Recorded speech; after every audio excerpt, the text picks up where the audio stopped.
Bonjour tout le monde, j'espère que vous portez bien. On se retrouve pour l'épisode numéro 10 de The Classic Podcast. J'ai un nouveau micro que j'ai essayé de brancher, du coup qui est juste là, qui l'autre fois n'était pas branché à la caméra. J'espère que ça vous plaira. J'avais dit que je ferais un petit peu plus de podcast. J'ai eu un invité avec qui ça a été compliqué de caler un créneau. Donc du coup, là, cet épisode sortira juste après. Non, celui qui sortira avec l'invité. Voilà, le but c'est toujours de faire un épisode seul et un épisode, j'espère que c'est pas trop fort, et un épisode avec un invité. Donc si jamais vous avez des invités à me conseiller, n'hésitez pas à vous m'envoyer un message sur Instagram, Tintin the Coach, ou sinon vous pouvez commenter, je crois, le podcast, mais bon, c'est pas forcément très utile, faites-le directement via les réseaux, ce sera plus sympa. Donc pour cet épisode sera un petit peu spécial. Je vais parler d'autre chose que de bodybuilding et de musculation. Mais on reste quand même dans le thème un petit peu, tout simplement de l'entraînement, de la diète, etc. Mais on parlera surtout un petit peu plus de coaching. J'avais envie d'aborder un petit peu cet aspect-là.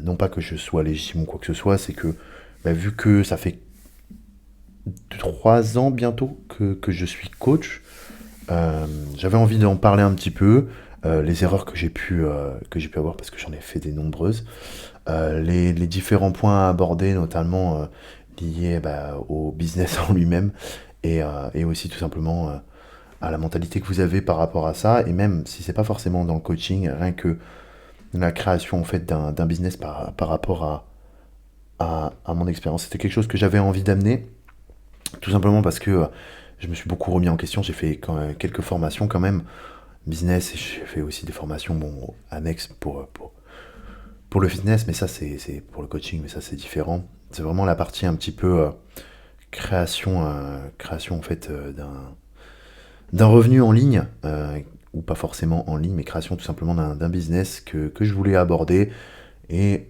notamment ce qui est un peu plus mon domaine, le coaching sportif. Vraiment axé sportif du coup, pas forcément autre chose, même si je trouve que ça se ressemble quand même vachement dans la mise en place en tout cas d'un plan, d'une planification, justement de ce que vous voulez faire pour développer votre coaching. Donc, donc voilà.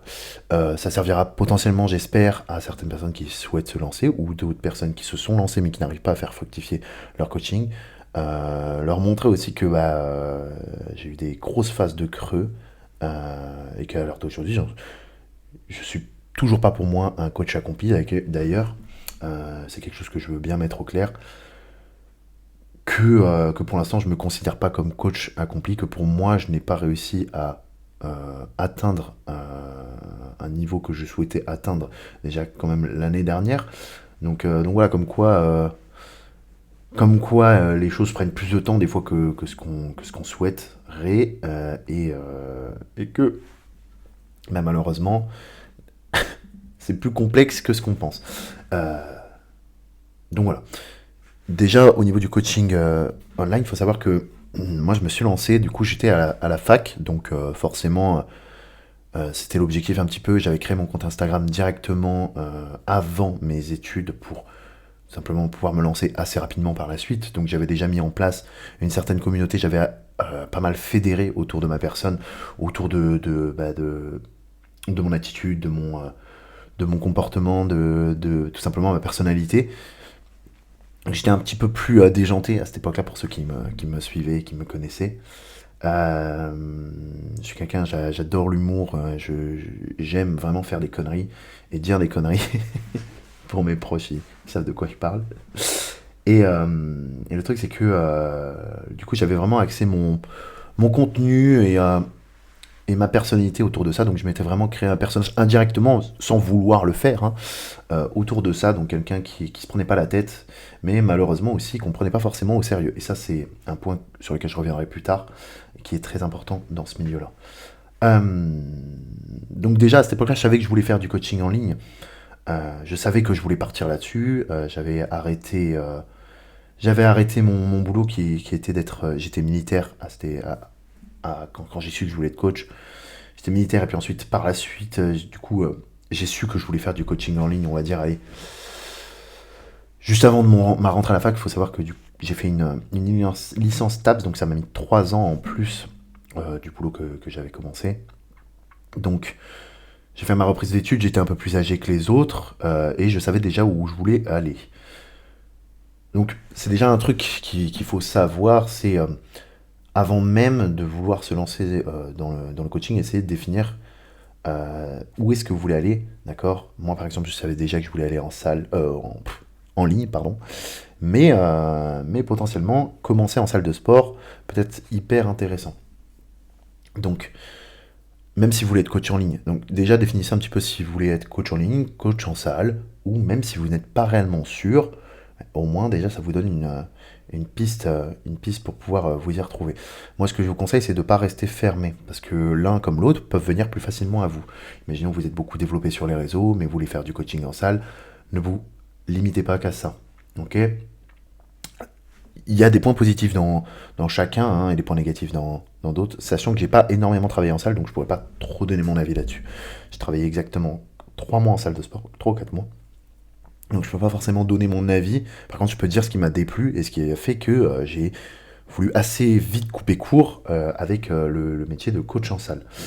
Donc déjà, voilà, définissez un petit peu ce que vous souhaitez. Si vous voulez que votre coaching soit vraiment axé en ligne ou en salle, et définir un petit peu la finalité où vous voulez aller. Donc la finalité en elle-même, c'est quoi? C'est est-ce que vous voulez, j'en sais rien moi, vivre à l'étranger de votre coaching en ligne, ça vous permettra, j'en sais rien, de pouvoir financer d'autres projets par la suite. Donc si vous voulez pas continuer à être coach, est-ce que vous voulez être vraiment coach toute votre vie? À ce moment-là, potentiellement, en fait, ça vous permettra d'avoir des projets par la suite. Donc, imaginons que vous voulez être coach en salle, vous savez que vous voulez être vraiment que coach en salle, potentiellement faire de l'argent pour permettre derrière d'acheter soit une salle de sport, soit un local pour pouvoir faire vos coachings exclusivement dans cette salle, vous évitez de payer un loyer dans une salle de sport. Voilà. Ou, comme je disais, la coaching en ligne. Donc, le but, c'est quoi? C'est d'ouvrir un autre business derrière. Donc, potentiellement, business de formation, que ce soit un business complètement hors de tout ça. Hein. Voilà. J'en sais rien. Vous pouvez ouvrir une boutique en ligne de SAP, par exemple. Peu importe. Le plus important, c'est quoi? C'est quelle est votre finalité? Ça peut être aussi un chiffre d'affaires. Hein, d'accord. Moi, personnellement, ma finalité, c'était quoi? C'était que je voulais vivre libre où je voulais et sans me prendre la tête avec une... Bon, à cette époque-là, c'était ça, c'était avec une quelconque organisation à me dire... en fait, je voulais pas avoir une famille et me dire que je pouvais pas prendre du temps avec ma femme, avec mes enfants. Je voulais pouvoir en fait travailler, gagner l'argent que je souhaitais, vivre où je voulais sans forcément de contraintes et en fait pouvoir être à disposition si j'en avais envie et voir mes amis si je le voulais. Voilà, sachant que en fait j'ai vécu dans une famille où le travail a souvent été prôné, mais beaucoup trop de travail.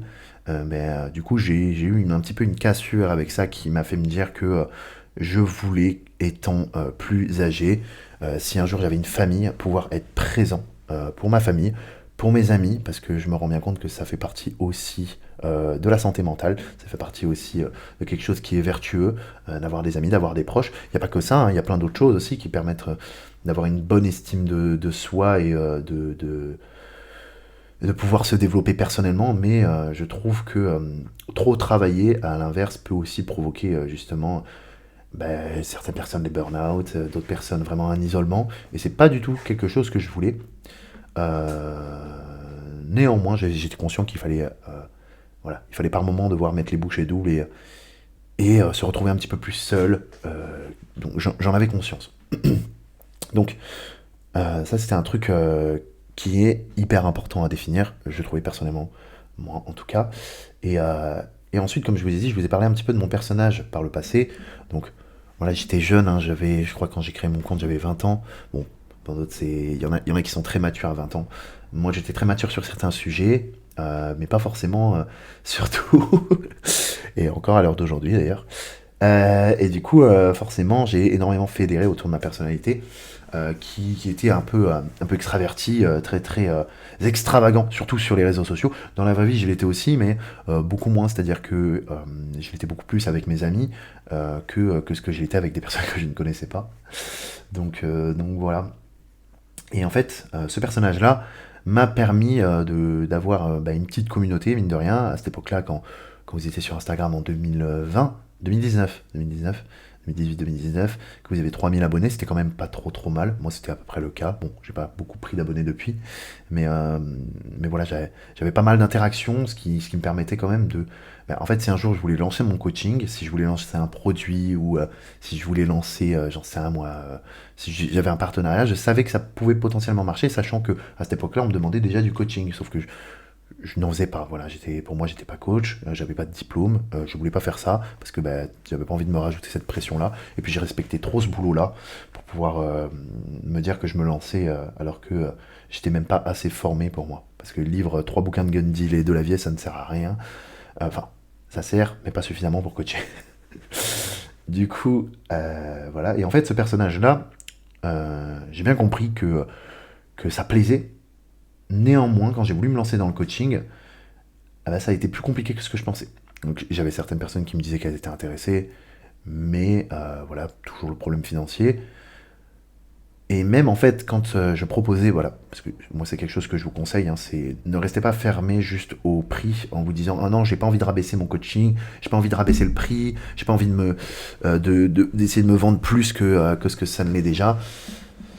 Parce que malheureusement c'est un peu le cas, hein. Voilà, il y a quand même pas mal de coachs, il y a beaucoup de clients aussi, mais il faut comprendre que quand vous débutez, vous n'avez aucune crédibilité, vous n'avez pas d'avant-après, vous avez peut-être les connaissances, mais vous manquez grandement de crédibilité, voilà, on va dire que ça va être compliqué de vendre comme ça.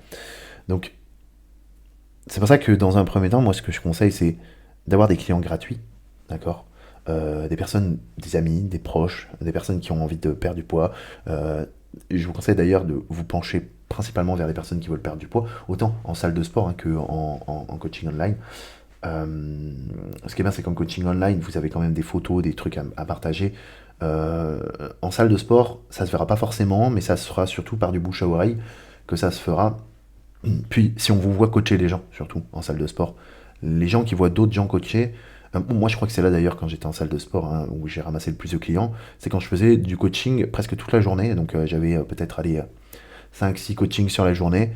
Des fois j'avais des gens qui venaient me voir, du coup 2-3 personnes qui me demandaient ouais salut, est-ce que je pourrais te prendre un coaching, voir un petit peu ce que c'est. Et du coup, dans ce moment-là, en fait, c'est un vrai cercle. Hein. C'est-à-dire que c'est la même chose sur les réseaux.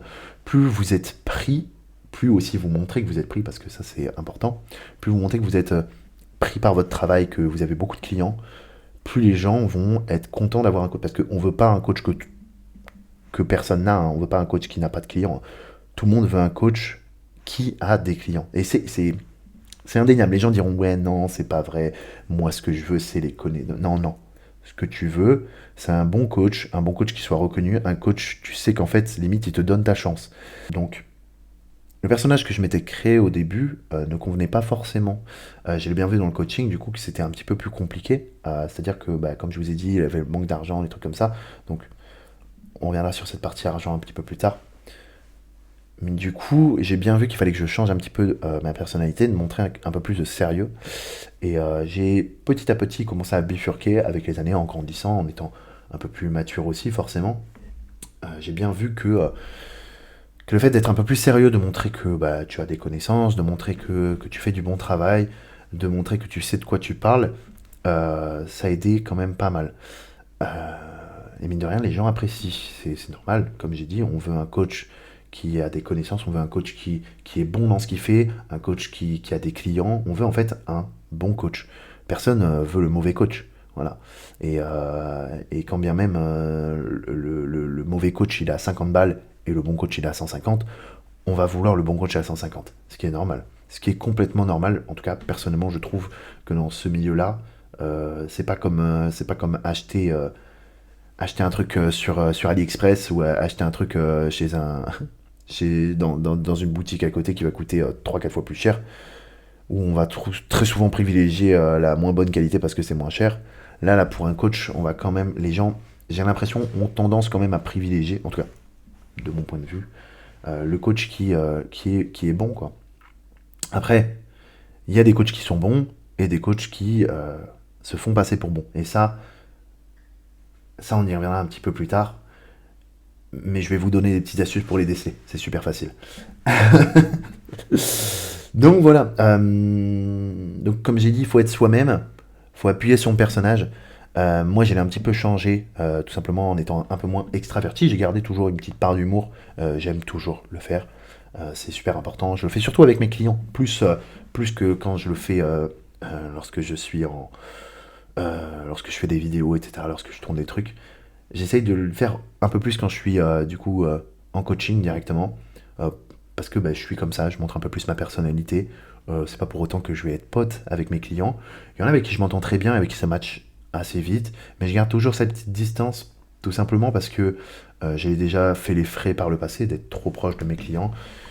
Je connais des gens qui ont été trop proches de leurs clients. Et à chaque fois, ça tourne mal. Donc voilà, faut pas oublier que c'est une relation qui est professionnelle, ok, et que peu importe ce qui se passe, cette relation professionnelle doit perdurer dans le temps, et donc évitez de vous mettre des bâtons dans les roues en étant trop proche de vos clients. C'est-à-dire que on va pas en vacances avec eux, on va pas passer des journées off, chill avec eux. Enfin, moi, en tout cas, je pars de ce principe-là. Après, j'ai des clients qui sont devenus des amis. Ça m'arrive. Des fois, je vais boire des cafés avec eux. Des fois, même, je m'entraîne avec eux. Et encore, ça, c'est assez rare parce que j'aime bien m'entraîner tout seul. Mais, globalement, c'est ce que je vous conseille. C'est vraiment de garder une certaine distance. Voilà. Tout en restant vous-même. Tout en restant vous-même, c'est super important. Juste, voilà, vous livrez pas forcément à vos clients. Je connais des coachs qui se livrent à leurs clients, qui les appellent, voilà, qui leur racontent leur vie. Ça jouera contre vous. Dans tous les cas, même si vous êtes comme ça, vous avez l'habitude d'être ouvert, ça jouera contre vous parce que si un jour la personne parle de vous à une autre, etc., et puis même si vos clients parlent entre eux, voilà, les clients parlent entre eux, ah mais moi il m'a dit ça, ouais moi il m'a dit ça, et ensuite vous n'aurez que des problèmes, et vous allez déjà passer pour un pitre, et en plus de ça vous allez perdre vos clients et perdre toute crédibilité sur vos futurs clients. Donc voilà, et ça, j'en connais, hein, des coachs qui leur sont arrivés ça, tout simplement, et à l'heure d'aujourd'hui, ça abrasse pas tant de clients que ça, quoi. Et puis, ils ont une sale réputation. Pareil, sur le fait d'avoir des relations avec ses clientes, messieurs, ou mesdames, avec vos clients. Je vous conseille d'éviter ça. Restons vraiment toujours dans le professionnel, c'est le plus important. Donc voilà. Ensuite, petit point un petit peu tabou pour certains, pas forcément pour moi, parce que je trouve que c'est important de parler d'argent. D'accord. On va dire que quand vous êtes coach, du coup, on revient un petit peu sur la notion des prix que je vous disais tout à l'heure. C'est important de penser à l'argent, parce que si vous ne pensez pas à votre rémunération et que vous êtes Mère Teresa, en fait, vous ne pourrez pas vivre de votre coaching et vous serez dégoûté par ce métier-là. Donc c'est un point qui est quand même super important, super crucial à ne pas mettre en priorité, mais il faut y penser. Pourquoi faut y penser? Parce que sinon, en fait, vous n'arriverez juste pas à vivre. Vous n'arriverez pas à vivre ça. Quand on est en salle de sport, si vous dites ouais, mais non, moi je veux pas aller démarcher le client, je veux pas me promouvoir, je veux pas me mettre en avant. Mais alors c'est que t'as rien compris. C'est que en fait, tu veux que le client vienne à toi tout seul. Mais encore une fois, comment le client peut venir à toi si tu n'as pas tu n'as pas de client? Si tu n'as pas de client, tu n'as pas de preuves, ton nom, personne ne le connaît. Voilà, surtout en salle de sport où tout fonctionne au bouche à oreille, comment tu veux y arriver? Parce que tu peux pas faire de pub en salle de sport. Il y a d'autres coachs, c'est la concurrence aussi avec d'autres coachs. Alors que le coaching online, il y a quand même vachement plus de personnes. Et vous pouvez, on va dire, voilà, avoir des prospects, des personnes qui sont intéressées par votre coaching, mais qui vous ne en parlent pas, juste qui vous regardent de loin. Très souvent, les clients qui vous contactent, soit ils vous contactent directement. À ce moment-là, ce sera souvent une question de budget qui pêchera. Soit ils viennent de quelqu'un d'autre, soit ça fait un moment qu'ils vous suivent, et à ce moment-là, le budget sera un peu moins un problème. Voilà. C'est ce que j'ai pu remarquer sur ces différentes années, c'est que voilà, très souvent, l'argent n'est pas un souci quand elles viennent d'autres personnes, parce qu'elles connaissent déjà le tarif, ou tout simplement ça fait un moment qu'elles vous suivent, quoi. Donc voilà. Ensuite, pour repartir un petit peu sur le lancement au niveau de l'argent, euh, donc pensez-y, donnez-vous voilà, c'est un mois. Si vous commencez vraiment directement par le coaching, que vous n'avez pas de CDI à côté, euh, je vous conseille quand même d'avoir un petit job. C'est pour ça que commencer en salle de sport, c'est quand même pas mal, parce que vous avez la possibilité de faire des cours collectifs qui vous permettent de gagner un petit peu de sous et du moins de payer votre loyer si vous avez un loyer à payer en salle de sport, parce que à l'heure d'aujourd'hui, coacher gratuitement en salle de sport, c'est compliqué. Hein. C'est compliqué. Les salles de sport, elles acceptent plus ça, d'accord. Basic Fit, tous les trucs Fitness Park, etc. Faut que vous leur payiez une sorte de loyer. Donc un loyer, c'est quoi? C'est en gros, tu vas rémunérer la salle de sport. Bon, pas exactement, mais on va dire, tu vas payer la salle de sport en leur disant, mais voilà, moi, j'utilise vos clients en tant que potentiel prospect, et en échange, ben, je vous paye. Donc c'est un petit peu comme ça. Les salles de sport ont bien géré, ils sont très très forts là-dessus, parce qu'à l'étranger, je ne pense pas que ça marche comme ça, mais en France, voilà, ça marche comme ça. Euh, et du coup, ça vous permet quand même, éventuellement, s'il y a des cours collectifs, de pouvoir déjà payer ce loyer. Imaginons si votre loyer est à 500 balles, j'en sais un mois, vous touchez 400-500 euros avec les cours collectifs chaque semaine en faisant du 10-15 heures par semaine. Mais c'est déjà bien, ça vous permet justement de limiter les frais là-dessus. Après, si vous voulez vraiment vous lancer dans le coaching en ligne, euh, je vous conseille soit d'avoir déjà une très grosse communauté sur Instagram, soit d'avoir un autre boulot à côté qui vous permettra de vous lancer. Mais en tout cas, ne commencez pas directement par juste du coaching en ligne, parce que ça va être très compliqué et vous penserez tout le temps à l'argent. Et là, ça va être super dur. Je vous dis ça parce que moi, j'ai fait un petit peu cette erreur-là de me lancer trop tôt, je pense, en ligne. Et au final, ça a été la merde pendant des mois, à galérer, des fois même à payer mon loyer.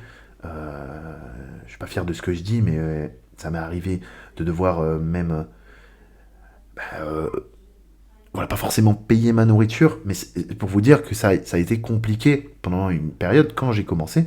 Et après, j'étais étudiant aussi à cette époque-là. Donc, je vous conseille vraiment, vraiment si vous commencez le coaching en ligne, d'avoir une activité à côté, pas forcément un temps plein, voilà, mais un, putain, je sais même plus comment ça s'appelle, un temps partiel. Un temps partiel, ça vous permet au moins de pouvoir payer vos factures, payer votre loyer. Voilà, si vous devez taper un petit peu dans vos économies, ben, voilà, vous le faites, mais du moins en tout cas de faire les choses dans cet ordre-là. Et ensuite, bah, de potentiellement vous fixer un objectif de prix en mode combien il vous faudra d'argent pour tout simplement pouvoir subvenir à vos besoins. Imaginons vous dépensez 700 euros de loyer, vous avez 400 balles de courses par mois, vous avez facture de téléphone, facture internet, essence, voiture, etc. Allez, on va dire vous dépensez environ 1300 euros par mois. Voilà, on va dire mode dépense, c'est 1300 euros par mois. Ce qui est globalement à peu près le cas, je pense, pour pas mal de Français. On va dire environ un SMIC pour pouvoir payer les trucs. Bon, un petit peu plus pour certains. On va dire que c'est un SMIC à peu près, ce que vous dépensez par mois en termes de factures, de trucs récurrents. Ok, hors sortie, des trucs comme ça. Et bien tout simplement, votre objectif c'est quoi? C'est de pouvoir du coup vous en sortir. Donc, vous vous dites, ok, j'ai 1300 euros à gagner, à minima avec mon coaching. Donc c'est simple, imaginons que vous êtes en mi-temps, vous gagnez 800 balles. Vous savez que vous devez à minima, du coup dans un premier temps, gagner 500 euros avec votre coaching. Donc pour ça, ben, vous faites vos prix en fonction de ça. Moi, ce que je vous conseille, c'est, comme je vous l'ai dit, dans un premier temps, quand même commencer à coacher gratuit. Et commencer à coacher gratuit, mais pas pour des trucs long terme. C'est-à-dire que si vous commencez à coacher gratuit pour des personnes qui veulent faire des prises de masse, bah, c'est peut-être pas le meilleur plan. C'est peut-être pas le meilleur plan parce que peut-être que vous aurez des résultats, mais d'ici 12 mois. Et d'ici 12 mois, ah bah, il vous faut quand même du fric. Donc il vous faut quand même payer vos factures. Donc potentiellement, ce que je vous conseille de faire, c'est de vous tourner vers les personnes qui cherchent à perdre du poids. D'accord? Parce qu'une perte de poids, ça peut se faire très rapidement. En 3 mois, certaines personnes peuvent perdre 12-15 kilos. Et 12-15 kilos sur un physique, très souvent ça se voit. D'accord? Donc ça vous permet d'avoir vos premiers avant-après. Ça vous permet de vous faire la main. Ça vous permet potentiellement aussi de créer vos templates. D'accord? Donc les templates, c'est quoi? C'est, imaginons, si vous n'utilisez pas d'application, un template, c'est une base sur un Google Sheet ou ce que vous voulez. Bon, imaginons vous êtes sur appli, mais au moins ça vous permet d'avoir en fait cette base-là. Personnellement, si vous n'avez pas de document, ce que je vous conseille, c'est de passer par application, au moins c'est plus rapide. Voilà. Ou sinon, vous créez vos documents, mais ça prend un peu plus de temps, ou vous les achetez. Voilà, ça prend un peu plus de temps, ça prend un peu plus d'argent. Il y a des applications comme Fitlock qui sont à 30 balles par mois avec truc illimité. Vous pouvez l'avoir en français, autant de clients que vous voulez. C'est assez user-friendly, d'accord? Donc ça veut dire que pour vos clients, ce sera super facile. Pour vous, ce sera un petit peu plus complexe, parce que des fois, il y a des bugs, des trucs comme ça. Mais en soi, ça vous permet déjà d'avoir une application avec un truc fonctionnel, pas vous prendre la tête, au moins vous allez directement dessus, vous payez juste 30 balles par mois, donc ça va à rajouter dans vos dépenses, et au moins vous pouvez avoir autant de clients que vous voulez, faire des trucs assez sympas, même planifier, ce qui est plutôt cool. D'accord, vous pouvez même mettre des liens, des trucs, des documents PDF, télécharger des trucs, etc. Et ensuite, tout simplement de créer votre offre un petit peu. Bon, dans un premier temps, moi ce que je vous conseille, c'est d'avoir des prix qui soient assez similaires pour tout le monde. Je m'explique, j'en sais un mois, vous voulez sur du 3 mois par exemple, commencer un coaching à 100 balles par mois, c'est faisable, mais vous gagnerez peut-être moins de clients que si vous commencez votre coaching à 50 balles par mois. D'accord? Donc, si les gens ne sont pas prêts à vous payer, des fois, certains, ça peut être compliqué. N'hésitez pas, dans un premier temps, que je dis, à prendre gratos. De toute façon, vos 5 premiers clients, même s'ils sont gratuits, ça vous ramènera peut-être potentiellement 5 clients, mais qui vont vous payer. Donc, ouais, vous aurez 2 fois plus de travail, mais potentiellement que les personnes que vous avez fait gratos, si elles vous ramènent encore d'autres personnes parce qu'elles sont trop contentes, en plus elles vont rester plus longtemps. Et par contre aussi, potentiellement, qu'à ce moment-là, vous pouvez aussi leur dire, écoute, voilà, je t'ai fait tant de temps gratuit, mais écoute, maintenant, voilà, je te demanderai de me payer. Sur ça, si imaginons vous avez un client qui vous ramène aucun client, donc vous en avez un, il vous paye pas, ça fait 6 mois vous l'avez, le mec il vous a ramené walou, zéro de personnes, et qui veut quand même continuer, écoutez, vous lui dites, bon ouais, écoute, voilà, tu m'as ramené aucun client, moi je te coach gratos depuis 6 mois, maintenant, désolé, j'ai des personnes aussi qui me prennent, soit tu me payes, soit, écoute, on arrête le coaching. Voilà, je dis pas que c'est ce qu'il faut faire, je dis juste que c'est un truc aussi qui vous permet vous aussi de continuer à vous rémunérer. Il y a beaucoup de personnes qui disent c'est pas bien de faire au cas par cas. Moi je suis pas d'accord parce que je vais être hyper honnête, hein, tous les coachs font ça. Tous les coachs font du cas par cas, c'est des menteurs ceux qui disent qu'ils font pas du cas par cas. Vous verrez plein de coachs qui font des prix différents pour plein de personnes. Pourquoi? Parce qu'il y a des clients qui veulent, il y en a d'autres qui s'en foutent, tu vois. Et si c'est un gros coach qui veut pas, que c'est un client qui veut perdre du poids alors que lui il s'en fout, c'est pas du tout ce qu'il veut, écoute, il va lui faire des gros prix, alors que peut-être un client à qui il a envie justement de coacher, il va lui faire 2 fois moins cher. C'est pas forcément ma vision des choses, je l'ai déjà fait.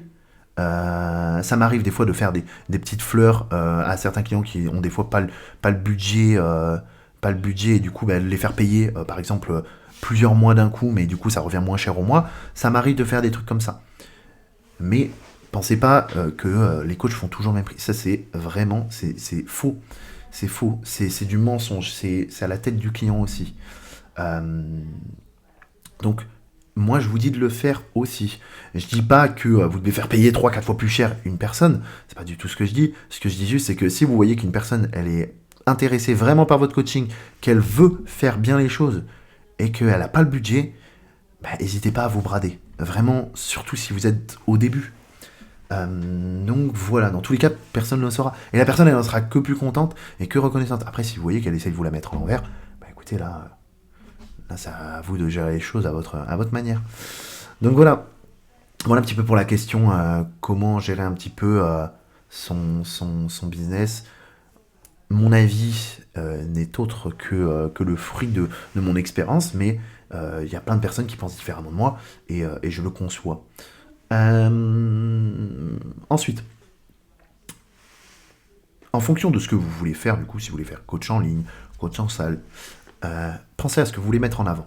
Donc, comme je disais, il y a la personnalité, un petit peu voilà, c'est important de montrer qui on est, c'est important de montrer un certain professionnalisme.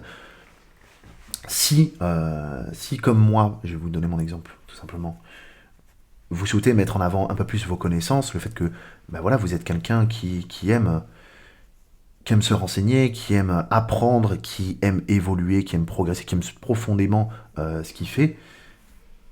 Le mec est en train de se sauter, tu sais. À ce moment-là, mettez-le en avant. Mettez-le vachement en avant parce que les gens aiment ça. Les gens aiment les gens passionnés. Enfin, tout le monde aime les gens passionnés. D'accord. Les gens qui sont pas passionnés par ce qu'ils font, on les repère à 10 000.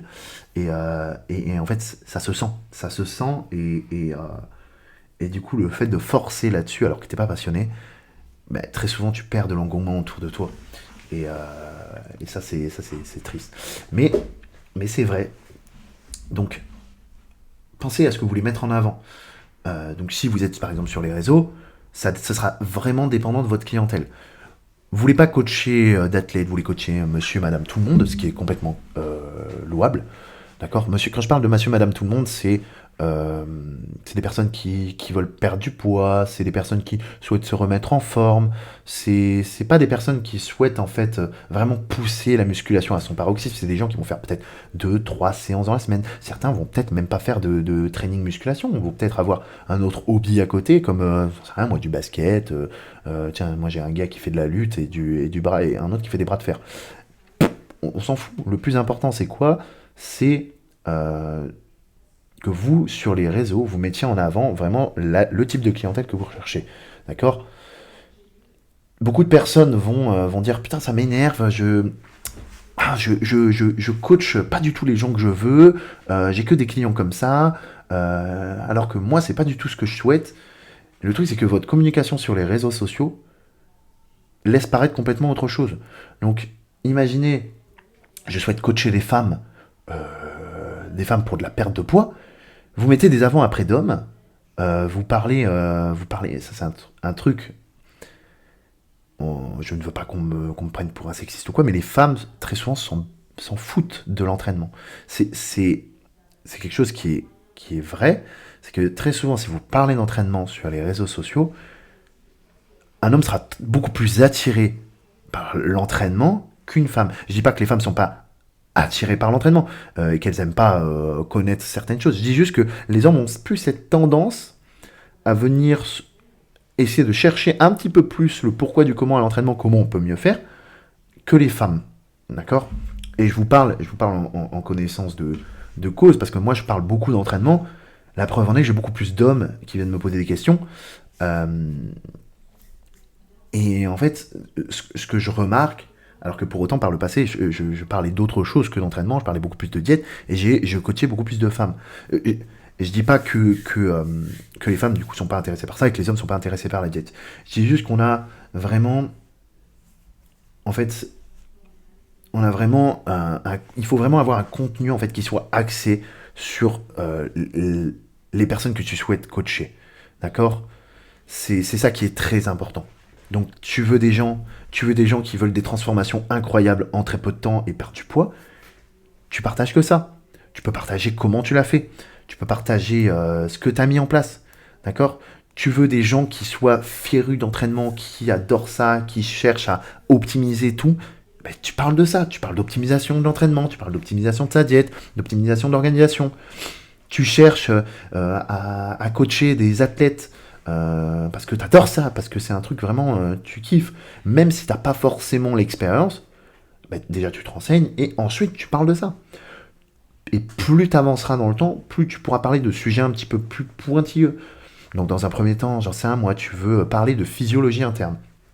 C'est vraiment ce que tu veux, traiter des cas un petit peu spéciaux, donc j'en sais rien, des personnes atteintes de SIBO, avec des IBS. Tu veux parler comment ça s'appelle, de personnes souffrant de maladies auto-immunes. En gros, voilà, tu veux vraiment cet aspect-là un petit peu plus, sur les personnes atteintes de maladies très graves. Voilà, très graves, j'exagère, mais on va dire de désordre physiologique, voilà, on va appeler ça comme ça, de désordre hormonal. Eh bien, tout simplement, dans un premier temps, tu peux parler un petit peu de trucs beaucoup plus faciles pour éviter que ta clientèle, enfin, que les gens qui te suivaient ne comprennent rien, d'accord? Tu peux commencer en disant que la physio interne, j'en sais rien moi, tu peux parler tiens, du cycle des femmes, par exemple, du cycle hormonal féminin. Au moins, tu rentres un petit peu dans le truc sans forcément parler de choses qui ne parlent à personne. Parce que si tu commences directement à parler du système digestif et de son rôle dans, par exemple, la performance, les gens ne vont rien comprendre. Et c'est là où, justement, c'est important, si tu démarres sur les réseaux, enfin, si tu veux te coacher sur les réseaux sociaux, enfin, via le coaching en ligne, c'est important vraiment de dire que ton rôle ne sera pas que d'être coach, mais sera aussi d'être créateur de contenu et vulgarisateur, d'accord? Parce que sinon tu n'arriveras pas à développer ton coaching. Il y a des gens qui y sont arrivés très très rapidement, j'ai quelques exemples comme ça, mais c'est peut-être 1 sur 100 coachs. Et c'est pour ça qu'il y a des coachs qui n'arrivent pas à se développer dans le business en ligne, parce que tout simplement, ils voient juste ces étoiles montantes qui explosent et ils se disent putain, pourquoi moi ça fait pas ça? Et le truc, c'est que tu n'es pas cette personne-là, tu n'as pas l'engagement qu'il a autour de sa personne, et c'est à toi de bosser pour. C'est à toi de bosser pour, justement, d'arrêter de regarder juste ce que lui fait, et de regarder ce que les autres personnes, ce que les 95 autres pourcents de gens qui réussissent font. Et c'est là où, justement, c'est important de mettre en avant, c'est ce que je disais, ce que tu veux coacher. Voilà. Moi, je sais que ça a été très dur. En plus, je me suis vraiment focalisé sur le bodybuilding, sauf que c'est un milieu où, justement, il faut énormément prouver. A contrario, du coup, si tu fais de la perte de poids, tu vas mettre une quinzaine de pertes de poids. Est-ce que, enfin, tu vas avoir des clients quoi qui vont venir. En plus, les gens vont voir autour d'eux, oh t'as perdu du poids. Du coup, tu vas avoir des clients qui vont venir rapidement. Or, les compétitions, c'est différent parce que tu dois amener un athlète qui est prêt et qui a évolué d'année en année. Donc, c'est quelque chose sur du long terme. Et c'est pas un truc, on va dire, les gens attendent beaucoup quand ils suivent certaines personnes sur les réseaux sociaux ou non sur les compétitions. Ils attendent vraiment que la personne les surprenne. Sauf que si le coach n'arrive pas à amener l'athlète prêt, si le coach détruit le physique de l'athlète, si l'évolution off-saison n'est pas suffisante, en fait, tout ça, ça peut jouer en ta défaveur.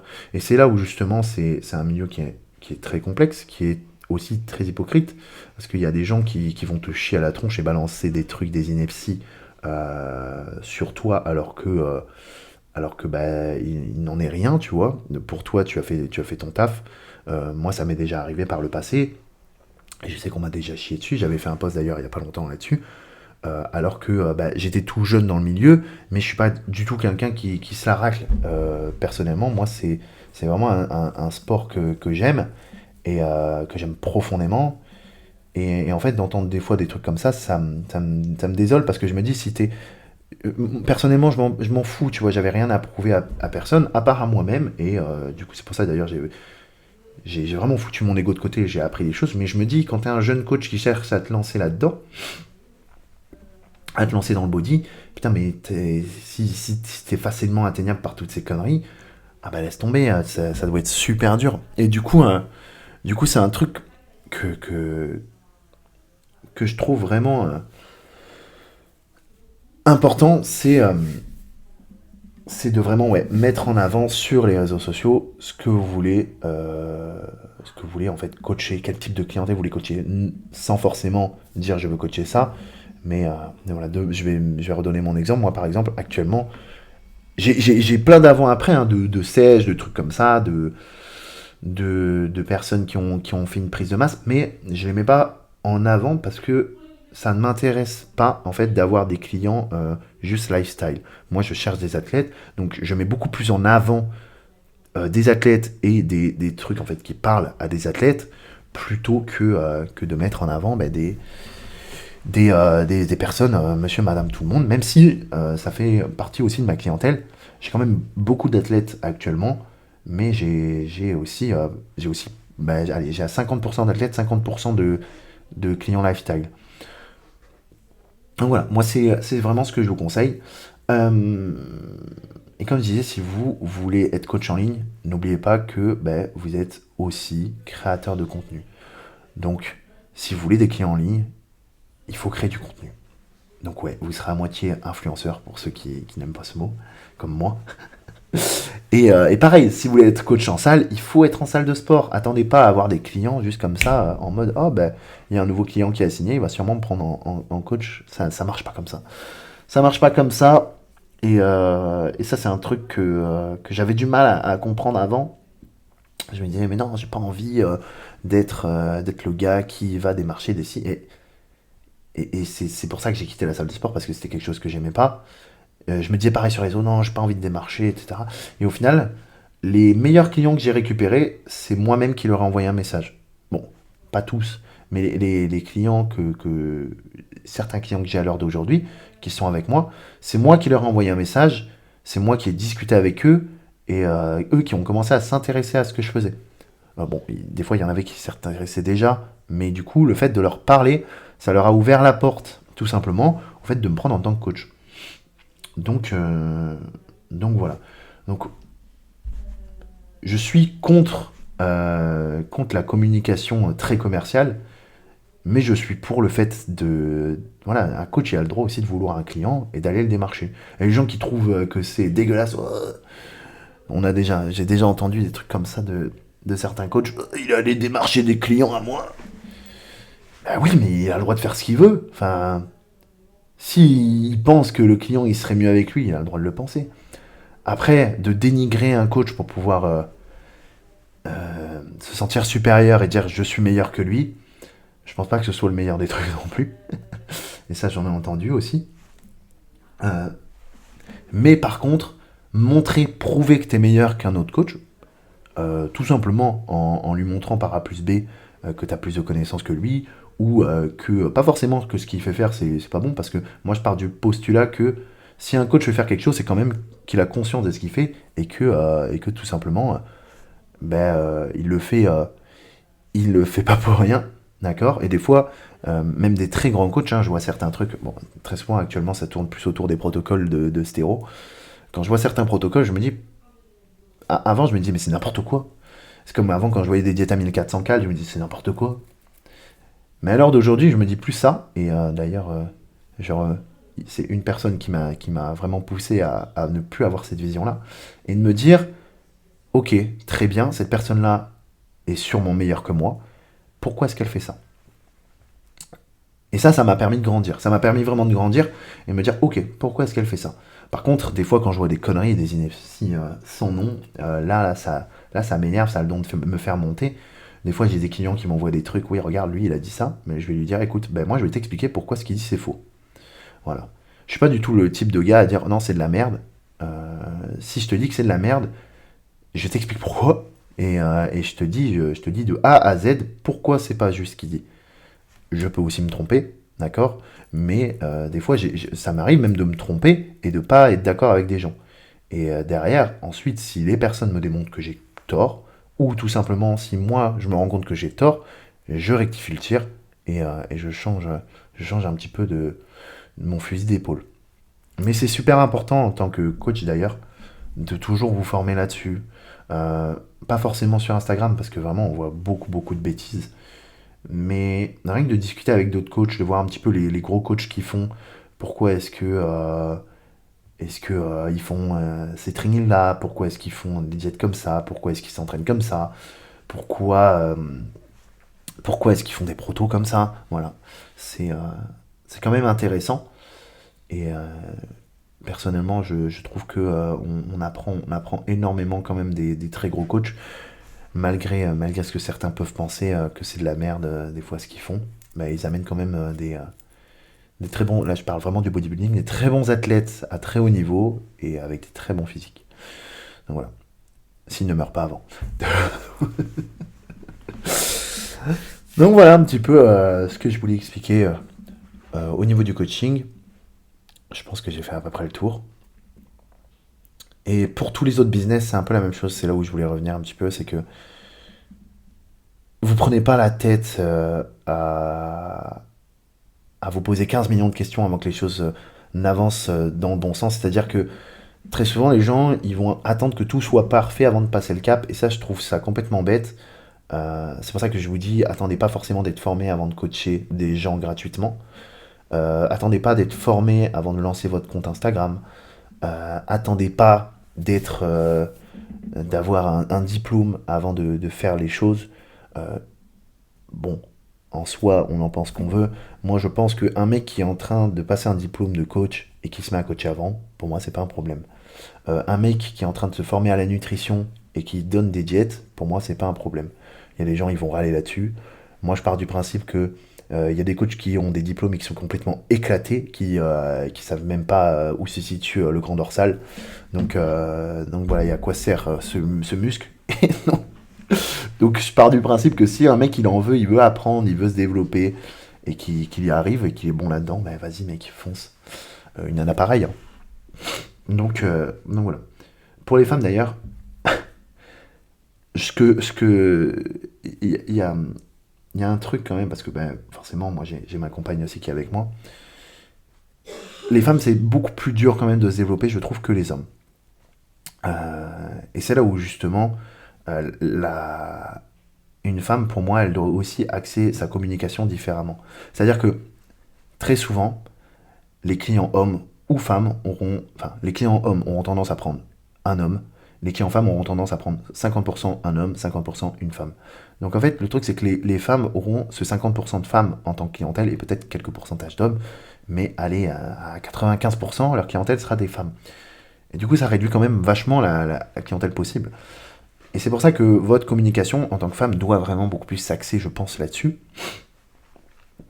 Et on se rend pas compte, mais c'est ce que je redisais un petit peu tout à l'heure, c'est que les femmes, très souvent, s'en foutent un petit peu des méthodes d'entraînement. Voilà, elles vont beaucoup plus être intéressées par la personnalité de la personne, de la coach, que par sa manière de s'entraîner, que sa manière de faire les choses. Il faut qu'il y ait un petit peu de tout, hein, bien sûr, mais ça, j'avais cette discussion-là justement avec Noémie, qui, elle, partageait beaucoup de trucs au niveau des trainings, et moi, je lui ai donné un petit peu mon avis en lui disant que malheureusement, je trouve que c'est pas forcément le truc le plus intelligent, c'est-à-dire, enfin, le plus intelligent, le plus judicieux, voilà, on va dire judicieux. Le fait qu'elle se soit par exemple lancée sur YouTube, je trouve ça hyper intéressant. Parce que on voit beaucoup plus de sa personne, ça permet beaucoup plus de s'attacher au personnage qu'elle a. Quand je dis personnage, c'est plus à sa personnalité, mais en gros, c'est le personnage qu'elle se crée à travers justement YouTube. Et ça lui évite justement de devoir essayer de trop. Ça lui permet justement de pouvoir continuer à parler d'entraînement et de divers sujets sur Instagram, sur les formats courts justement. Et de pouvoir partager un petit peu toujours ses trainings et tout comme ça. Parce que c'est quelque chose qu'elle aime quand même. Mais du coup, ouais, en tant que femme, il faut vraiment essayer de se dire que vous parlez à une communauté qui est un peu plus réduite et faut toujours essayer de se mettre à la place du client, qu'est-ce qu'il aimerait entendre. Donc moi je veux coacher ce type de personne, qu'est-ce que ce type de personne voudrait entendre. Ok, je veux coacher des femmes qui, j'en sais un moi, qui souhaitent commencer à s'entraîner de manière dure, qui souhaitent arrêter d'être prises pour des princesses et comme ça, mais je vais axer vraiment mon marketing vraiment là-dessus. Donc ça va être des mots forts, par exemple, j'en sais rien, moi, des bad girl, j'en sais rien, je t'invente des trucs, mais voilà, c'est super important vraiment d'axer votre communication là-dessus et en tant que nana, de montrer un peu plus de votre personnalité voilà, pour que les gens s'attachent un peu plus à vous que juste parce que vous avez des connaissances. Donc ouais, voilà. Et je pense que c'est à peu près tout ce que j'avais à dire là-dessus. Bref, je voulais partager un petit peu mon expérience sur le coaching, sachant que moi j'ai eu des grosses périodes de creux. Et oui, c'est ça, potentiellement un petit peu pourquoi est-ce que j'en étais arrivé là, pourquoi est-ce que je voulais parler de ça. Donc il faut savoir que, comme j'ai dit, j'ai commencé le coaching il y a 3 ans. Et mon coaching s'est très bien développé assez vite. On va dire, j'ai eu assez vite des clients. Euh, et j'ai eu une grosse phase de creux pendant environ un an. Pendant environ un an, donc je suis monté à une vingtaine de clients assez vite, en environ 7-8 mois. Et en fait, à partir de là, j'ai eu une grosse période de creux parce que je remettais mon business en question. J'ai énormément remis ce que je voulais en question parce que voilà, je partais à l'étranger, parce que ben, forcément J'étais un petit peu déçu de certains clients. Et en fait, j'ai remis énormément ce que je voulais en question. Est-ce que je voulais coacher des athlètes? Est-ce que je voulais coacher d'autres personnes? Et j'ai fait pas mal de formations, des trucs comme ça, qui ont fait que bah, forcément j'ai changé un petit peu ma manière de parler des fois, ma manière d'exprimer les choses. Et au final, en fait, je me suis rendu compte que ça m'a beaucoup plus desservi qu'autre chose. Et pendant un an, en fait, j'ai essayé de parler beaucoup plus de manière commerciale, d'avoir un marketing un peu plus développé. Ça m'a aidé, hein, ça m'a aidé, mais avec le type de clientèle que j'avais, c'était pas du tout ce que je recherchais. Donc oui, certes, je vendais des progs à plus de 300 balles par mois, mais j'avais pas du tout le type de clientèle que je souhaitais. Et c'était un truc qui me saoulait. Donc c'était un truc qui me saoulait, parce que ben, moi, les gens qui se plaignent et qui suivent pas un plan et qui ensuite râlent parce qu'elles n'arrivent pas à évoluer, c'est quelque chose qui me gave. Parce que en fait, si tu fais pas les choses à 100%, que tu fais pas ton check, que tu suis pas ta diète, etc. Et que derrière tu dis putain j'ai l'impression que j'évolue pas. Mais en fait, comment tu peux envoyer un message comme ça, tu vois? Moi c'était quelque chose qui m'embêtait. Je me disais attends mais moi à leur place, mais jamais j'oserais faire ça. Moi si je suis pas mon plan pendant une semaine, et jamais j'envoie un message à mon coach en lui disant ouais coach, ben, je trouve que mon physique s'est beaucoup dégradé. Mais jamais j'oserais, alors que je sais que c'est moi qui ai fait de la merde. Je ferme ma bouche et je suis mon truc, tu vois. Et à partir du moment, si éventuellement, en suivant tout ce que le coach me dit, il n'y a aucun résultat, bah écoute, là par contre, ouais, mon pote, va falloir se mettre en question. Mais très souvent, voilà, de mon point de vue, ce que j'ai pu remarquer, c'est que les gens qui n'ont pas de résultat, c'est les gens qui se donnent pas à l'entraînement, qui suivent pas le plan, voilà. C'est les gens qui font les choses à moitié, quoi. Et du coup, malheureusement, dans ce milieu-là, si tu fais les choses à moitié, t'as même pas les résultats à moitié, t'as des résultats t'as des résultats à zéro. Donc voilà. Et ce qui s'est passé, c'est que j'ai eu cette période de creux. J'ai même perdu beaucoup de clients, hein. Pendant un moment. J'ai perdu. Je crois que ma pire période, c'est en 2023. Début 2023. J'ai perdu 8 à 10 clients d'un coup. Sauf que quand vous avez une base de 20, 30, 20, allez, 20, 22, 23 clients, bah, ça fait quand même pas mal de chiffre d'affaires en moins. Et là, en fait, je me suis dit, écoute, en fait, t'aimes pas ce que tu fais. Donc,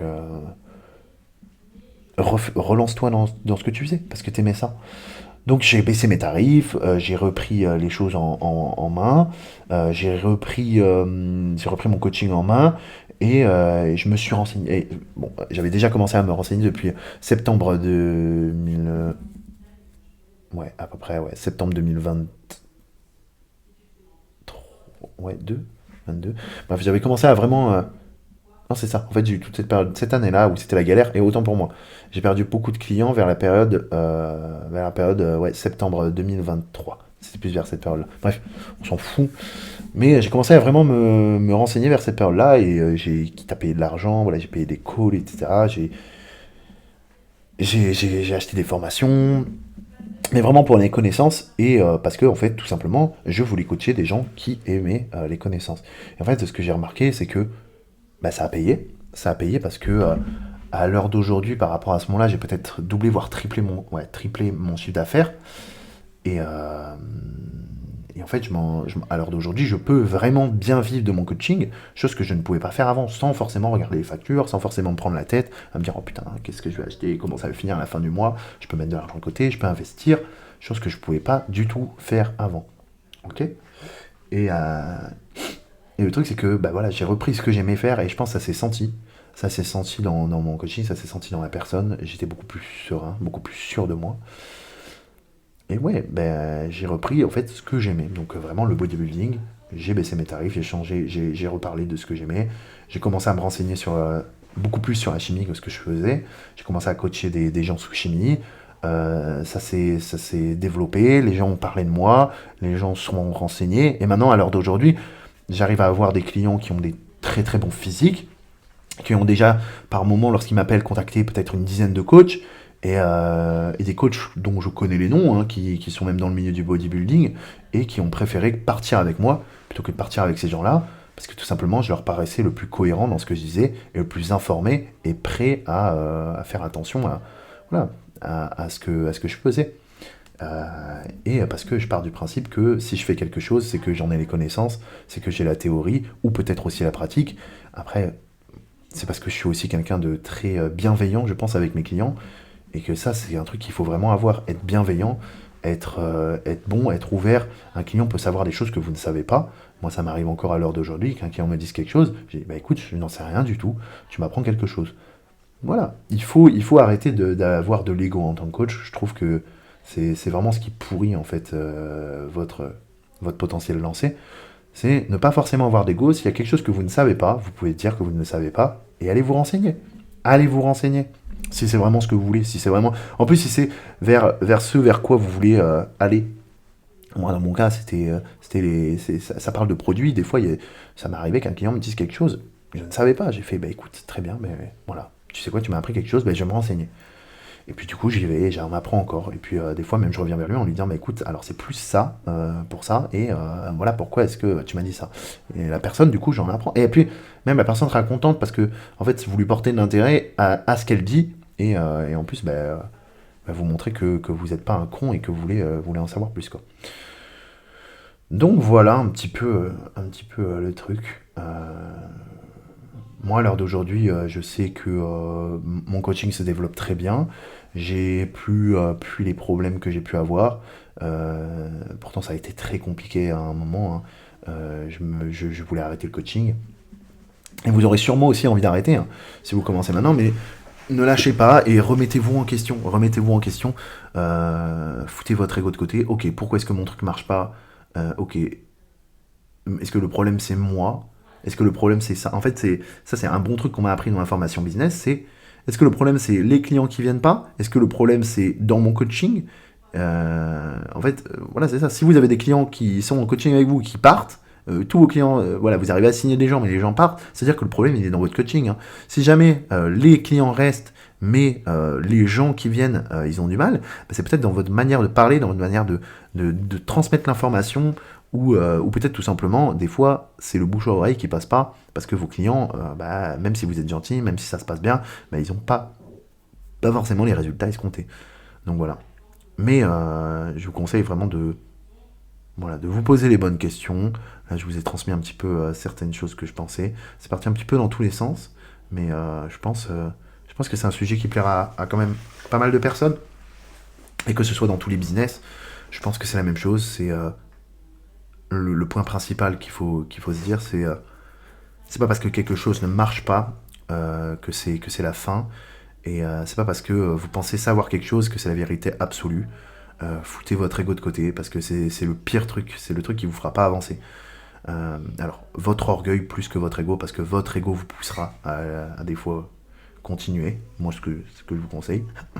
Mais votre orgueil, le fait que vous pensiez tout savoir, c'est ce qui vous empêchera d'avancer dans votre truc, dans votre business, et de le faire progresser dans le bon sens, quoi. Donc j'espère que ça vous a plu. C'était l'épisode numéro 10 de The Classic Podcast. J'ai pas parlé de The Classic Podcast. On se retrouve pour un prochain épisode avec un nouvel invité. N'oubliez pas, vous pouvez m'envoyer directement un message avec les invités que vous souhaitez voir. Mais j'ai déjà quelques petits invités qui me viennent en tête. On en reparlera déjà, il faut que je leur demande. Mais voilà, je vous en parlerai bientôt. Allez, prenez soin de vous. J'allais dire, prenez soin de vous, prenez soin de la vie. Allez, prenez soin de vous et soulevez lourd, prenez du muscle.